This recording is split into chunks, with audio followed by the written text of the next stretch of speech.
Hey, I'm Jay Morrison, and I want to welcome you back to our four-part series, 12 Things to Consider when Purchasing a Home. All right? So when you're purchasing a property, what should you consider? And we covered three things during our first part of this series. And those three things were, have you saved enough money to support a down payment along with your debt, your other debt? What is your estimated monthly payment for a home? Understanding that you want to let the monthly payment dictate your property and not the purchase price. And if you watch that video, it'll explain more. And what are the costs of owning a home? What are the other costs in owning a home, right? So we talked about that as well in our first part of our series. So today, I'm going to hop right in. And one of the fourth of the 12 things you should consider when purchasing a home is, have you contracted with a housing counseling agency to educate you and guide you? So even have you contacted, that's written wrong. That's not my fault. It's not. So have you contacted a housing counseling agency? Basically, have you gotten educated? In most cities, in most towns, there are housing counseling agencies, and there's programs that will educate you as a first or second or third time home buyer, whatever it is. But as a home buyer, they will give you home buyer's education. This video is kind of partly that. This is me as a 10-year veteran in real estate, as an investor, as a licensed realtor, a celebrity realtor, as a mortgage branch manager of 2 mortgage companies, and a bunch of other things that I've done, but I've really been immersed in the business, right? So I would consider myself, and most consider me, a real estate expert. And so this is just my way of giving you guys some free counseling, some free advice. So, and something that I want to offer to my students as well, who not just invest in real estate, but may want to just purchase their own property. I want to make sure that we get the information out there.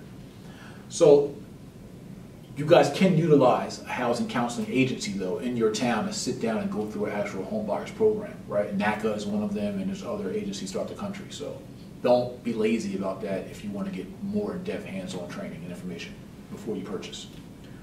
5, will you have to borrow money for the down payment or closing costs? So understand where you're at in regards to your closing costs. And there's plenty of, I know FHA does it, there's conventional programs as well, where you can get borrowed money to purchase your property, right? You can get a gift from a family member or a close relative to be able to purchase your property. The seller can give you assistance, what they call a seller's concession, and the seller actually can pay for your closing costs. So if you're a buyer, you can get a gift from family, you can get a concession from the seller, and virtually put no money down on the property and be able to purchase. You also can get grants and down payment assistance from your city or from the federal government. There's programs available as well.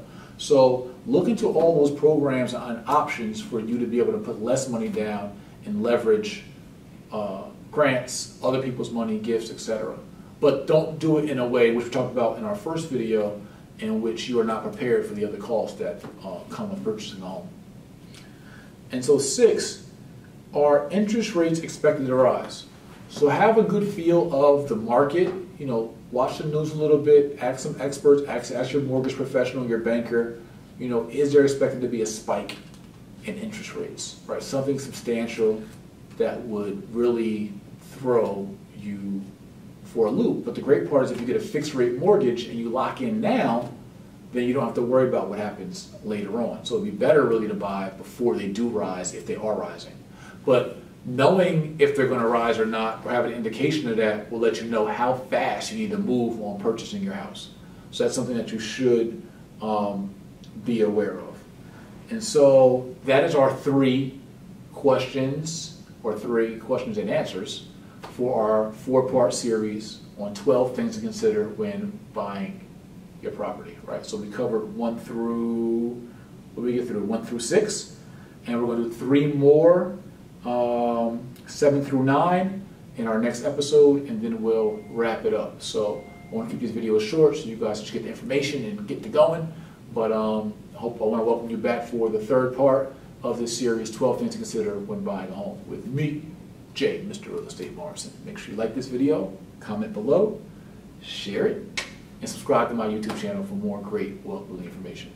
All right, talk to you guys soon. Be sure to get your free Wealth DNA Kit at jmorrisonacademy.com. If you want to know about building wealth comprehensively, right? No get-rich-quick schemes, but no hood rich, no just comfortable rat race. If you want to know how to build wealth and build legacy and pass down wealth and change your wealth DNA, activate your wealth DNA, go to jmorrisonacademy.com and get your free wealth DNA kit, which includes our budgets, your wealth DNA manual, your dream life expense sheet, and a bunch of other cool stuff. I won't talk about it. So see you guys in the next episode of this series. All right, peace.